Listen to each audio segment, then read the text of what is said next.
Nag-alboroto ang mga negosyante sa Cotabato City dahil sa mahigit 24 na oras na brownout simula kahapon. Nagkansela rin ang pasok ang mga paaralan sa lungsod dahil sa brownout at apektado rin ang komunikasyon. Ang News Now mula kay Marcus Uy. Nagsara ang maraming establishmento sa Cotabato City at kalapit lugar matapos mawala ang supply ng kuryente alas 12:17 ng tanghali kahapon. Naibalik ang supply kaninang alas 3:19 na ng hapon o 27 oras na brownout. Stress na kami. Tapos yung tulog namin wala masyadong ayos, tapos mainit. And then ang pinaka-importante yung mga gadget namin. Wala kaming ma-chargeran kasi lobat. At saka itong mga tindahang mga frozen namin po. Kasi araw-araw yan kasi yan na tinitinda namin. Dahil sa matagal na pagkawala ng kuryente, nag-anunsyo ang City Government ng Cotabato ng kanselasyon ng klase sa lahat ng antas, pampubliko man o pribadong paaralan. Ilan sa mga estudyante ang nagbahagi na nahirapan silang matulog dahil sa init at kawalan ng kuryente, habang ang ibang paaralan ay napilitang kansilahin ang nakatakdang exam at mga aktibidad. Ang instruction po kasi is may pasok po. Pero if, sabi po ni Mayor kanina, bigla lang po siya nag-announce if pag 9 a.m. po, wala pa rin yung ilaw, suspended na po hanggang hapon yung klase. Mag-update, pero wala po kasing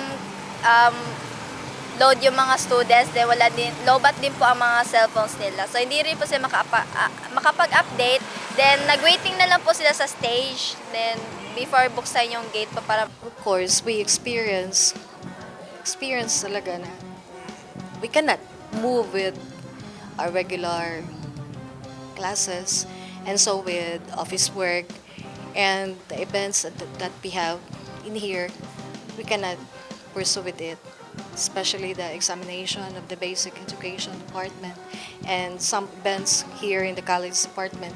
We cannot move without the dependency of electricity. Base sa advisory ng Cotabato Light and Power Company, mula sa pahayag ng National Grid Corporation, naputol umano ang conductor sa pagitan ng Tower 46 at 47 sa Barangay Dalingawin, Pikit, Cotabato Province.